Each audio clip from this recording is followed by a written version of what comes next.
We're excited. Oh, awesome. First question, how's Minneapolis treating you this weekend? It's great. You know, people always say, did you get to see much of the city? And my answer is always, I get to see the city through the people. And you guys couldn't have been more affirming and supportive and enthusiastic. It's been a really rich, full, fun weekend. And I hope you've had as much fun as I have, because it's been great. Yeah. And you're a big part of that. We are so excited to have you here. Did everybody see Carl yesterday? He was all dressed up. He would have been unrecognizable. That's true. Thank you. Thank you so much. That's so kind to say. No, especially from one of my heroes who's so good at transforming. But we do have, this is going to be a panel for you all. We do have a microphone there, it looks like, for questions, but we also might come out and see things and see how things go. But I did have a couple questions to start off with, if that's all right. Of course. The first one is, you've really gotten to experience the Flash universe through multiple lenses. Do you have a favorite or all of them? You've been so many characters. You know, actors, they always say picking your favorite role is like picking a favorite child, you know? Yeah. And the thing about The Flash over the last 30 years, next year, it'll be 30th anniversary, and of the original show, is that, you know, I've played Barry, and then I voiced Professor Zoom on Batman the Brave and the Bold, and of course I came back as Henry for that incredible, meaningful, you know, stint, passing the torch to him in terms of a father-son blessing. One of the most powerful moments of the Arrowverse. It was so beautifully written. You know, I remember we filmed that first scene in the pilot where, you know, our hands up against the glass, and Grant saw the episode before I did. And so I saw him at the upfronts in New York, and he said, Matt, have you seen our scene? Have you seen our scene? I said, no, how'd we do? How'd it go? Because we could barely speak. It was so beautifully written. And he said, man, I was sitting there the whole time saying, it's so uncool to cry at your own scene. But they did they did a funny thing during that. David Nutter, the great David Nutter, he won an Emmy for Game of Thrones, probably more Emmys, and if not, he soon will be. But he set the tone for our Flash. And that first prison scene, just before they did my shots, he came up and very quietly he said, we've written a section for you, for Grant to say, that we didn't want you to hear until this moment. So when you get to, don't come in on your cue. Don't come in with your line until you hear him say, I love you. And that did two things. It was so interesting because it made me listen, so I didn't know what was coming. And so this is my close-up. And that whole beautiful section where he says, you remember when you told me not to tell anyone that I was your son because you didn't want anyone to identify what they think are your crimes with me? He said, well, I am proud I didn't change my name, and I am proud to be your son. Well, I'm listening, and then I go, and then he goes, and then we had that wonderful moment with the hands. So directors have all kinds of tricks up their sleeve to get you where they want you to be. But I'll always say those Henry Barry scenes and getting to play them so honestly with such a fine, young, honest actor, that'll always be some of my favorite moments in my 40-plus career at this point. And we like that one too, right? Absolutely amazing. And so if anyone does have any questions, my favorite moderators talk the least, and so we can absolutely get some fan-based questions going.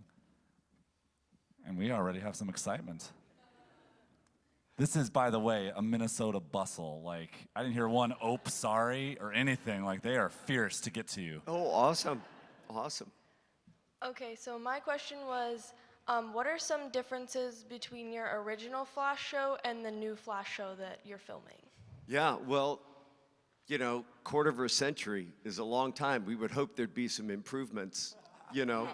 My suit in 1990, It looked great. It was designed by the Oscar winner from Beetlejuice, built by Bob Short Productions.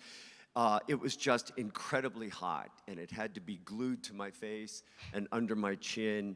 And once you were in it, you were in it. I'd be in it for about 15, 20 minutes, and someone would come up to me and go, and water would, they'd pull the gloves off, and it would be full of sweat up to the wrist. They just emptied the sweat out. So they had a solution, though. They came up with a vest like race car drivers wear, and they put it under the top part of the suit, and in between scenes, I couldn't sit down, but they had a solution for that, too. We were on the back lot at Warner Brothers, so they rolled out the old Betty Davis lean board, right? Where the costume epics and the women would have the big ball dresses, couldn't sit down, and I would stand up in that and lean back, and they would take the hose out of the back of my suit and plug it into an ice chest, and it would circulate ice water through the vest, and at least it would wake me up, Because, a little while in that kind of heat, shooting in Los Angeles in June, and the director's directing me, and I'm going like this, and clearly not hearing a word he's saying. And they'd say, okay, plug him in, and that would jolt me awake. Okay, now they no longer have to glue it to the face. They've cut down the musculature, and so it's a little bit better. I tell you, I love my Jay Garrick suit because I can whip that helmet off and put it under my arm, and all the heat goes right out the top of my head. They come to me and they say, do you need water or anything? And I'm like, are you kidding? This is Christmas, I am fine. And also, one good news about the new suit, the old suit was it was two pieces, but there was no undersuit underneath the musculature, which was glued onto a spandex suit. So the foam latex began crumbling from about the third episode because I was sweating so much. They built 4 suits for $100,000 in 1990. And they couldn't clean them. They would hang them in my trailer and spray it with Lysol. And it would still be wet and sticky the next morning at 5 a.m. when I would pull into it. And I broke out all over my back. We all have all right, let me stop here and say nobody wants to hear someone who's been privileged to play one of these iconic characters get up here and whine about the suit, right? But we all have these stories, they're sort of like badges of honor that we tell. Now, Jay Garrick has a leather outer shell, an undersuit, and they can wash it, which makes it a lot more pleasant for everyone involved, as you're gonna. Great question. Thank you so much. There's so much more. If you are around afterwards, come to my table. There's so many differences. It took us 9 days to shoot one episode in 1990 because we didn't have CGI. We were doing live action practical effects. If we wanted to blow up something and shoot flames 35 feet in the air, we actually had to do it. So we were all night long doing the special effects. If I had to clean up my room in super speed for 15 minutes, I'd be walking around the room picking up clothes, and then they'd have my double come around the outside, and I'd be going around the inside, and they'd speed it up, and it'd be over in 12 seconds on screen, right? Now we have digital doubles.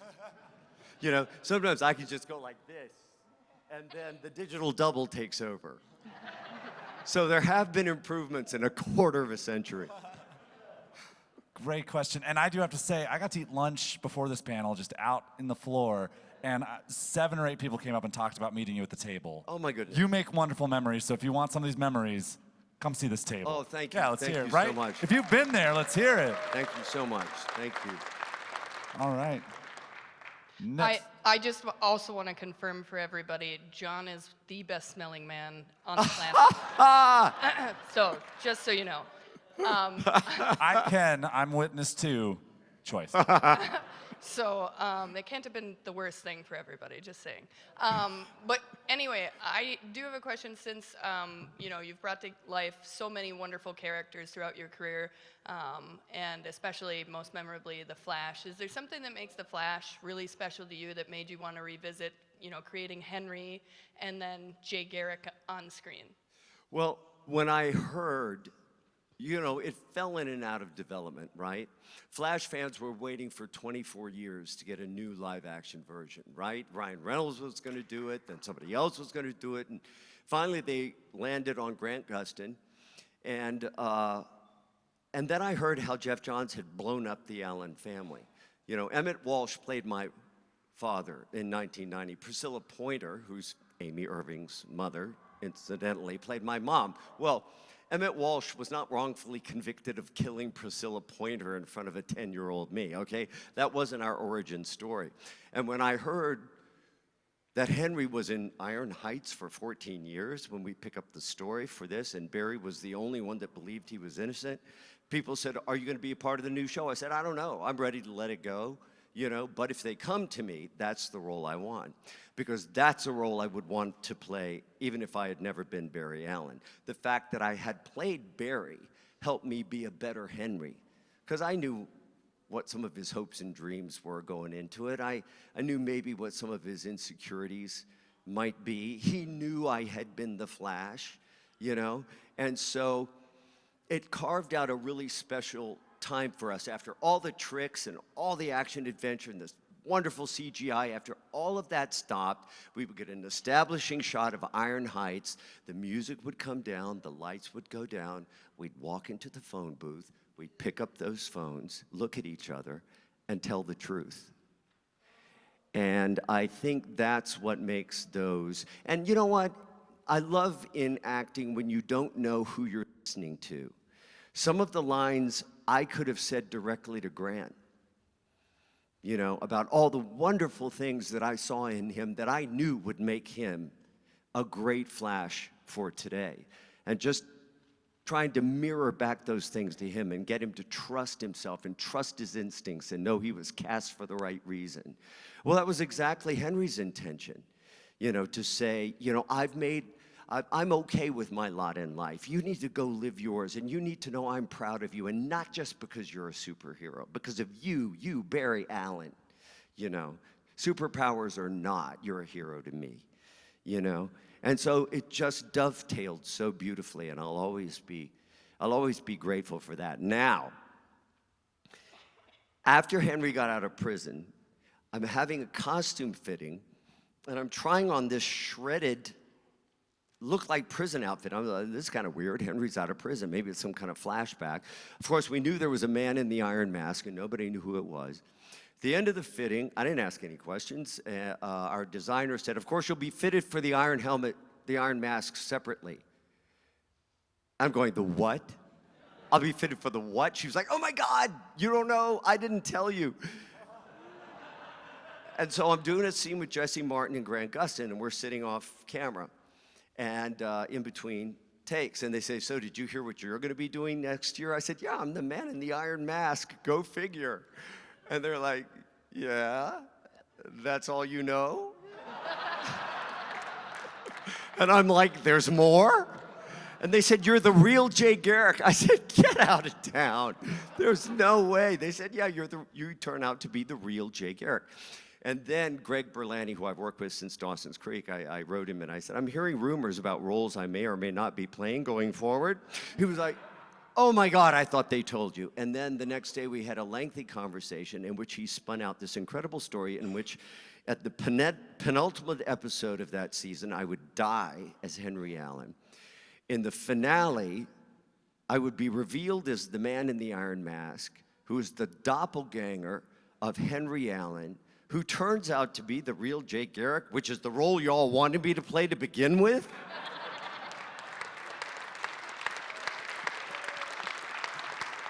I was like, you know, take me out of the picture, Greg. That's just masterful storytelling. Of course I'll do it. And then they pushed it one step further. They're like, okay, we're sending a team to New York to digitally scan you for a new suit. Oh, great, Jay Garrick's getting a new suit. I'm like, you want me to do what?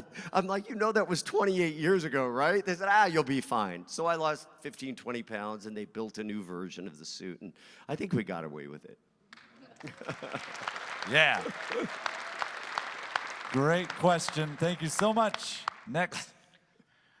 I I think one of the best scenes in the whole series is when you and Grant have those one-on-one conversations, specifically the diner scene. Oh yeah. Oh, Jay and Barry. Jay and Barry. Yeah. And especially how you got that Dawson Creek footage in the background. Oh man, I couldn't look at that. I was like, too many overlapping universes. I was like, don't show me that. It's like, I don't want to wait. No. So what's it like filming those scenes knowing that you're no longer his father and now you're playing like a different version of Henry? It was such a wonderful opportunity. And they've done that with us, given us different things to play. You know, the thing about it, I knew from the beginning that when I came out of the Iron Mask, if I came out as Henry, same energy, where's the pathos in that, you know? Where's the fun in that, you know? I remember the first time when I took off the Iron Mask, the line was written, everyone's looking at me very strangely. And the line was, is something wrong? Is something the matter? And I said, you know, that sounds very much like Henry. That sounds like something Henry would say. So we talked about it, and what I ended up doing was coming out of the Iron Mask. Everybody was looking at me like I had two heads, and I go, what? You know, and I love the scene in the coffee shop where I'm saying, yeah, I look like your dead dad. I'm sorry about that. Yeah, but here's the deal. Big boy rules. What kind of superhero are you going to be? Are you going to throw a tantrum and change the timeline every time you break up with your girlfriend? Or what's the deal going to be? You know, we're not gods. We're men with extraordinary abilities who've been put here for a purpose. What's yours? You know, no more soft shoulder for Barry to lean his head on. Grant and I were running those lines outside the diner before we shot that scene. And at one point, you know, I'm giving him this attitude, you know, and he just put his head down and started laughing. I said, man, what's the matter with you? He said, it's just so weird doing these, you know, because he was used to me. I'm so glad he was used to me just trying to reflect as much affection and endowment of the character onto him as his dad as I possibly could. So then suddenly he's getting this is my Speed Force. How are you going to mess it up? Who are you? Who are you? You know, energy. And it was quite an adjustment for both of us. Knowing that, go back and watch that scene and look at the way he's looking at me. It's like,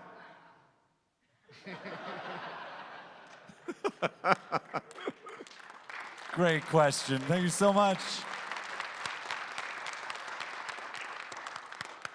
So you did both the Flash, the original, and now you're back in the new version of the Flash. So what's that like, being able to pass the torch and get an entire new generation and see how the Flash is changing over time? well, when I knew I would be playing Grant Gustin's father, I knew he would be introduced on Arrow. And so I tuned into that episode where he's telling Ollie, he's telling everyone, okay, here's the deal, here's who I really am. And I saw this young man, and I couldn't see the seams. I couldn't, it's hard to explain. I couldn't see the acting, which is the purest form of acting. When you peel away all the stuff you think you have to do in order to be the person that you're trying to be, and you realize, no, I bring myself to what I'm playing. And I said, man, there's just truth. He's such an honest actor. I couldn't wait to work with him. And so I was 100% on board with him being the Flash from the very beginning. As I said, Henry Allen was such a different role. They said, was it weird coming back to the franchise? I said, well, was it familiar? I said, well, it was like walking up to a familiar house, opening the door, and all the rooms are different and all the furniture is rearranged, because it was a different telling of it, right? And as long as it was that, I just felt like an actor playing a really great part that I was grateful to have. When I had to walk onto the set in the Jay Garrick outfit for the first time, I had major anxiety about that, because it was, at that point, 26 years earlier at that point when I first came out as Jay. But everyone was so kind, and people want to know what it's like to work with this cast. I walked onto the set, you know, in my Jay Garrick suit, you know, and they all started applauding, you know. I do that scene where I put the helmet on my head and the camera swings around and the light glints off the helmet and they do the hero shot. And I look off camera, and there's Candace going. And then I look over here, and Grant brings the camera up. He says, come here, and he turns the monitor around so I can see the shot. He said, look how great you look. You know? And so they really sort of wrapped their arms around me, made it very easy for me to do that. And then when I came back as Flash 90, and I was standing on set, looking at Grant Gustin and saying, my name is Barry Allen, that was very strange. But again, they were all so excited. Grant was like, this is the coolest thing we've ever done. The only thing that upset him was that he was in the Arrow suit and that Steven got to be in the Flash suit.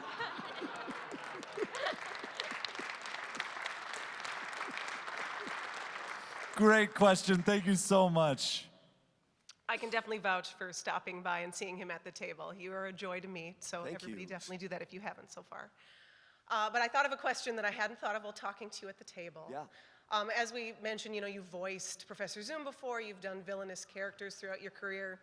How would you feel about getting the chance to do a villainous character in the current Flash universe? Whether an alternate universe Jay, Henry, Barry, whatever it might be, getting to play a villain in that world. You know what I thought?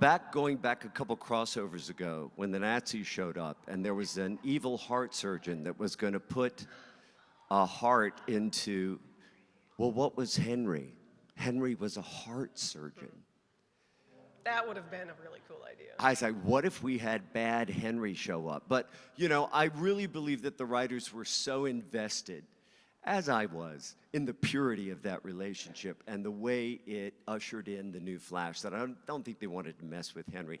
I will go anywhere to play a villain. I have an independent film opening in New York next week. I handed out cards. It'll be on digital platforms, Google Play, Amazon, iTunes. It's called Night Sweats. And I play a very bad guy there. Somebody here was a fan of Teen Wolf. I played Isaac's psychotic father, you know, who, among other things, would lock his son in an empty, old, abandoned refrigerator in the basement as punishment. You know, I mean, this guy was sick. I could hardly watch it. I'm like, okay, John, just keep that in the box, you know. And I know what people are fans of by the way they approach my table. If they come like this, I go, Flash. If they're coming like this, I go, Teen Wolf, right? Isaac's dad, I'm really sorry. Thank you. Great question. Thank you so much. Yes, we clap for the good questions. So what was your favorite Grant Gustin and you moment? God, there's so many because, you know, as I say, I've been different characters with him. If I had to pick one, and I had to, I would pick the scene in the infirmary. Unbeknownst to Barry, Joe and Henry have been working. There's to get the skinny on what's going on inside the prison. There's a villain inside the prison, and Henry ends up getting shanked and ends up in the infirmary. And Barry is very pissed at him for getting involved, you know, with Joe in that way and putting himself in danger. And I'm in the infirmary. By this point, Henry has figured it out. He knows. And there's the Flash front page of the newspaper, and there I am in my hospital gown, and I'm reading the front page. Oh, the Flash saves Joe. Oh, right at the last minute. Lucky Joe. And he says, yeah. And then I said, well, you know, I was just, you know, in a situation, and the Flash saved me at the last minute. I guess I'm lucky too, huh? Yeah. And he gets what I'm saying. He goes, Dad, don't you think if I was the Flash, I would have told you? And I love what Henry does here, both as a parent and as a character. He doesn't bust him. He doesn't pull his covers. What he says is, yeah, I know. But if the Flash were my kid, I'd tell him a few things. I'd tell him it's a dangerous world out there, so be careful. I'd tell him he's a hero and he's saving a lot of lives. But most of all, I'd want him to know that his father is proud of him.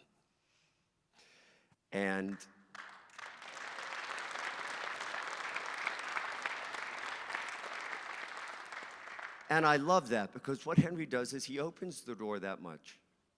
so that when Barry's ready to kick it open after I'm saved from a box of knives, how many people have been saved from a box of knives from the trickster's lair? Awesome. What a life. And then after he wishes me out of there just before the knives fall, and then he's ready, and he pulls his cowl back, and I swear Grant Gustin turned into a 12-year-old boy right in front of my very eyes, and he says, it's sort of like, look, Dad, what I could do, you know? And Henry laughs and says, well, you always did look good in red. Thank you. Thank you. Thank you so much. It was nice to meet you at your table. I really enjoyed it. You're one of my biggest heroes on screen. Thank you, sir. And I have a couple questions for you. Yeah. I'm a fan of the CW, all the Arrowverse shows, so I think I speak for a lot of people when I say I'm really excited for Crisis.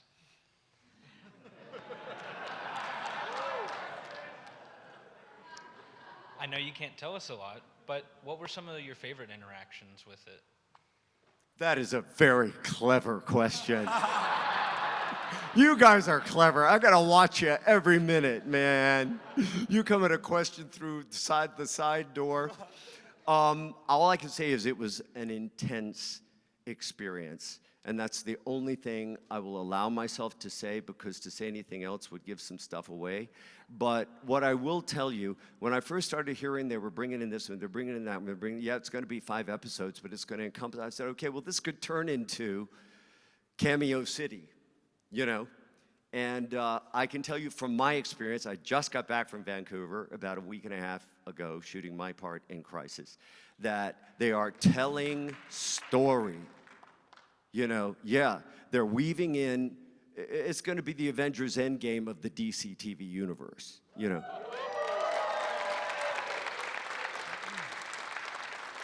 And my other question with that is, if you could improve the Jay Garrick costume in any way for your personal preference, how it looks or how it fits or so on, what would that be?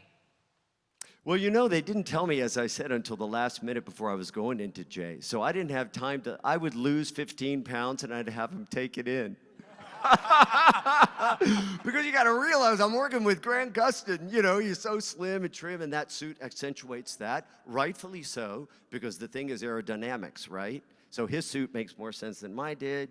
Although in context, in 1990, it was post-pumping iron, Mark McGuire, Jose Canseco, larger than life.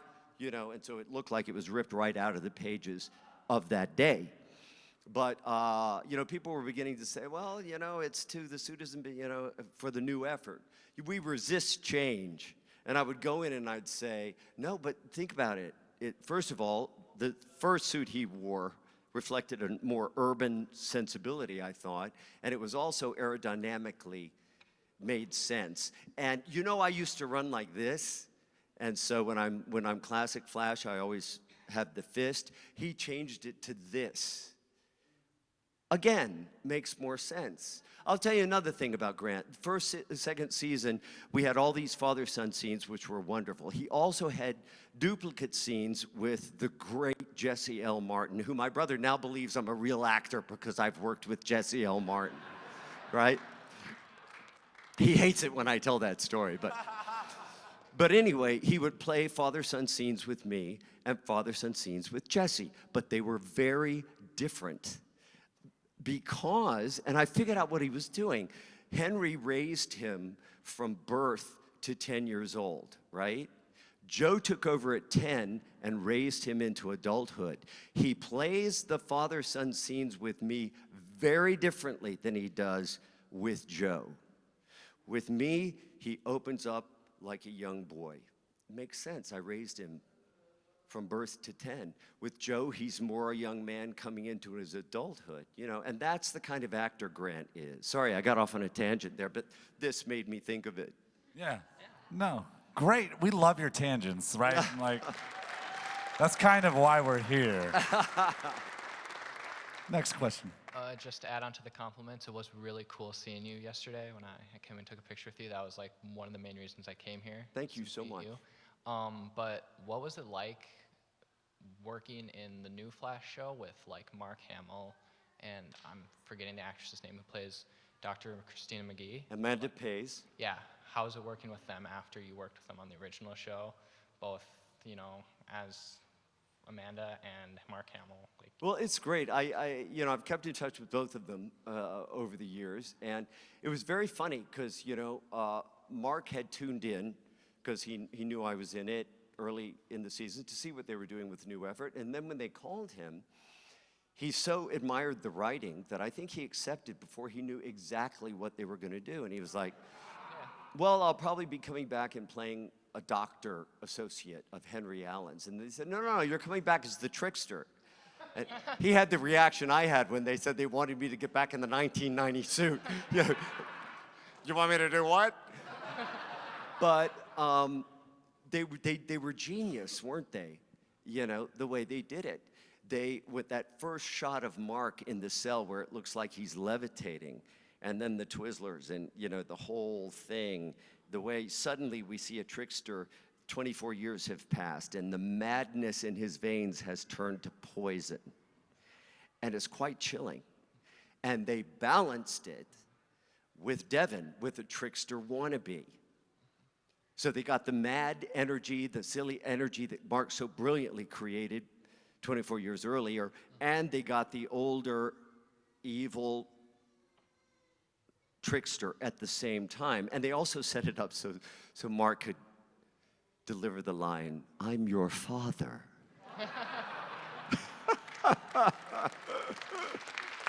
Great question. Thank you so much.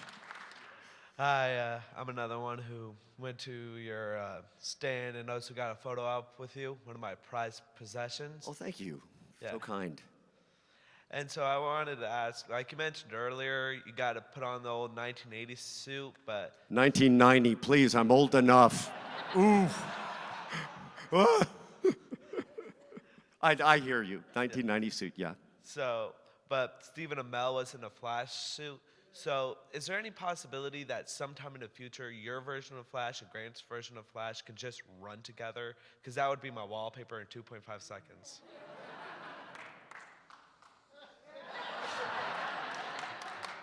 La la la la la la la la la. I'm guessing that's Crisis on Infinite Earth spoilers. I would say keep watching.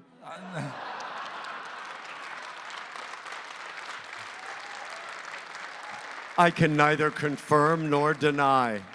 No, and I do have to warn you, if you ask too many spoiler questions, I'm the one who gets poison darted by CW lawyers, so watch it. Listen, I was doing a Q&A before Legends came out, and I had just been shooting in Vancouver, and everybody was talking about this new show, Legends of Tomorrow, Legends of Tomorrow, Legends of Tomorrow. It seemed like it was common knowledge. So in my Q&A in Missouri, I said, in an aside, it wasn't even the point I was trying to make. I said, of course, there's this new show, Legends, about to come on the air.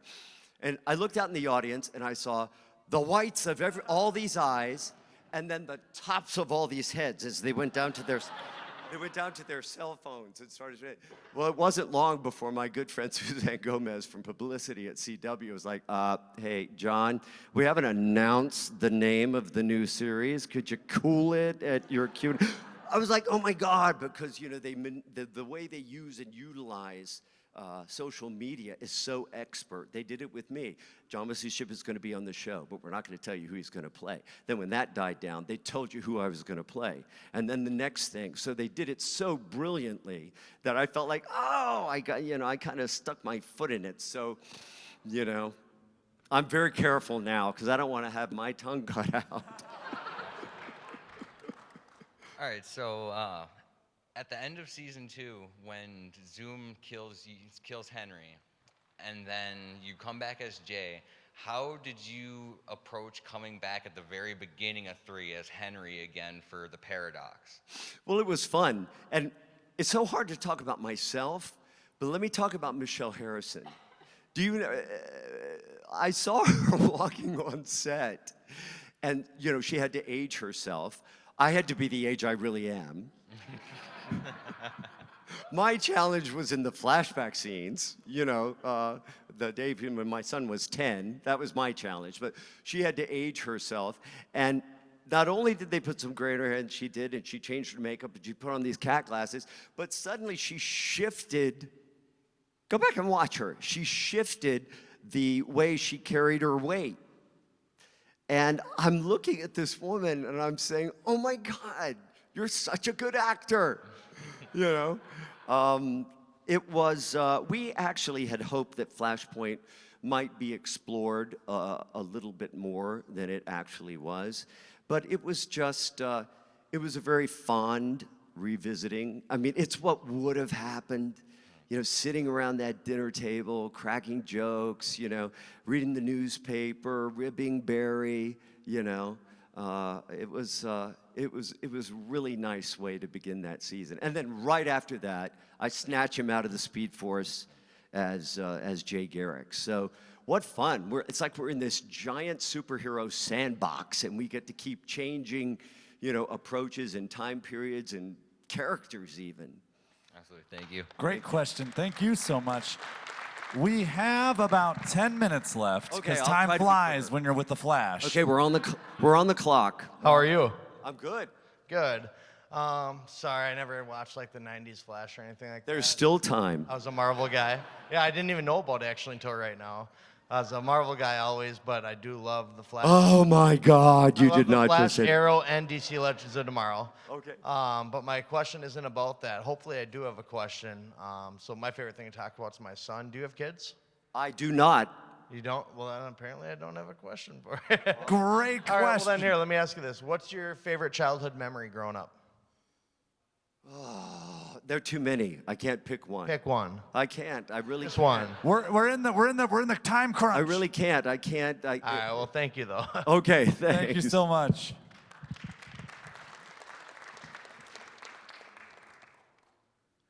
First off, I'll go up here.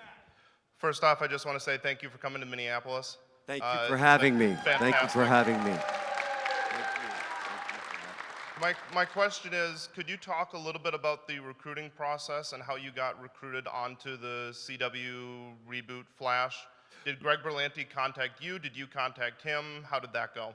Well, like I said, I heard it was going to be done. I would have been perfectly fine if they wanted to break with the past and make it brand new, but if they came to me, I wanted Henry Allen, because that's a role I would want to play anyway, and that's the role. First of all, they contacted my agent and asked for recent film from 2 independent films I was shooting at the time. And right after that, they called my agent and they offered me the role of Henry Allen. Okay. So I got what I wanted. Cool. Yeah, and so did we. Hi. I Hi. just want to thank you again. I came to your booth and like you were really friendly and it was really amazing to kind of take a picture with you and stuff. Thank you. So my question is, with this season, in the scene where Barry goes to your Earth and you're there with Michelle Harrison, who plays Nora Allen, what was that like filming that scene? Excuse me, and with Grant Gustin, kind of like that dynamic with like, okay, so it's not Harry Allen, it's Jay Garrick, and it's also not his mom who was killed when he was a kid, but it's like another version. I have enjoyed the progression of the Jay-Barry relationship. I knew that it was a relationship that was very respected and revered in the comics, so I couldn't betray that. But I also knew we had to start with some distance or it would feel like Henry and Barry. I felt by the time I took Wally's place in the Speed Force and I handed him the helmet to get out, I felt like we were beginning to have our own sense of intimacy. The scene for the second episode of this season just felt like a continuation of that. It felt more like we were partners trying to figure this thing out together, and I was sharing my knowledge. What I loved seeing and I loved playing was what happened to Jay when Joan walked in. It was like, someone even had a meme of me like standing there looking at Michelle like, and they said, find somebody who looks at you the way Jay looks at Joan. But yeah, she was brilliant in her character transition. First of all, she's a tall woman, and she wore high heels, so she's taller than me at this point. I'm like looking up at her with moon, you know. And yeah, it was a whole different thing. It was fun. I hope we get to explore that more. Yeah, and so I kind of have like a follow-up. What would you say are like the biggest differences and similarities between Henry Allen and Jay Garrick with his relationship with Barry? Henry was the quintessential father, right? He was the open heart. He was the soft shoulder for him to lean his head on. He wanted nothing more than Barry to get on with his life and to reflect back to him all the brilliant qualities that he saw in him as a young man, you know. Jay comes at it from a different position. This is his Speed Force. And so Barry sort of had to prove himself to Jay for a minute. And now it's more like partners. It will never be. People said, well, when they all got together at the dinner table with Joan and Jay and Iris, it didn't quite have the family resonance that we had hoped for. Well, it won't have, because they're completely different people. But we're in the process of forging our own mentoree? What is that? Mentor? Anyway, you know what I mean. Yeah. Mentor and the one who is mentored, relationship in that. Okay, thank you so much. I love your work. Thank you. Great question. Thank you so much. All right, so I'm gonna be jumping the line here a little bit, but so I noticed in the new season how the monitor is now saying the Flash must die. He's not referring to Barry, or he might be. How do you know? I don't know.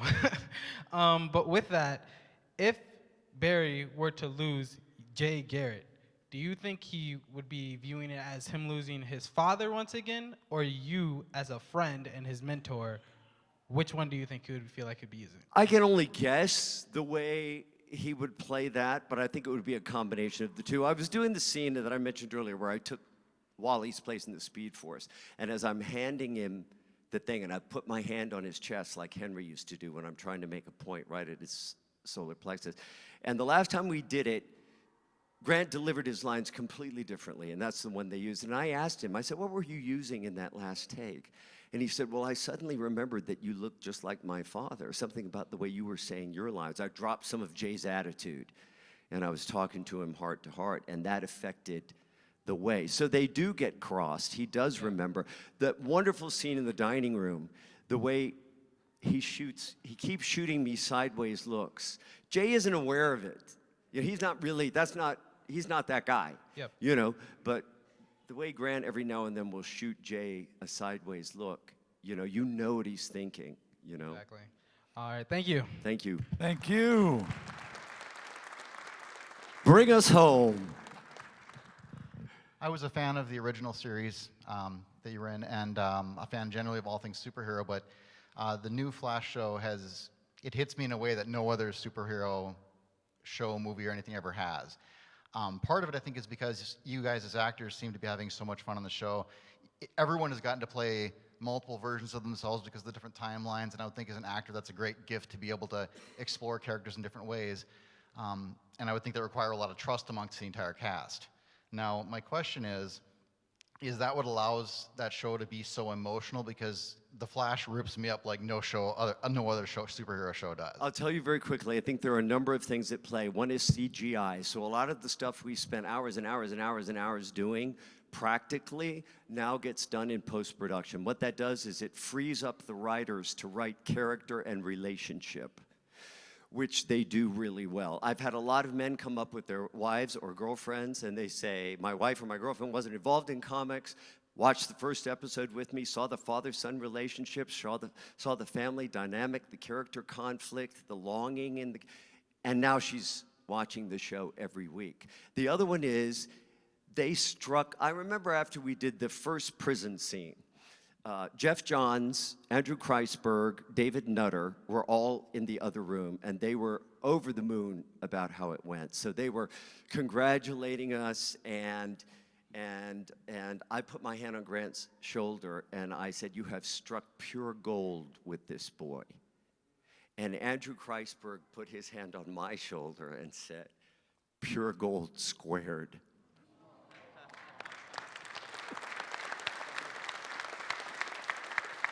And so everybody is there just trying to make the best show they can make. And Grant is a number one on the call, a great number one on the call sheet, because number one on the call sheet has the responsibility of carrying the show as an actor and setting the tone, carrying the show as a character and setting the tone as an actor. And he has a good balance of being goofy. You know, at 1 minute, I had done very quickly, I'd done the pilot, I did another episode, I went away, I came back, I walked onto the set, everybody had gotten to know each other. In comes Tom Carlos a ride in the wheelchair and doing wheelies over here. I look over here, and here's Jesse Martin and Grant learning a new tap step over there. I'm like, somebody over here is, I'm going, what have I just stumbled into? But then when it's time to work, it's time to work. And everybody wants to deliver the most honest show in a superhuman context that they possibly can.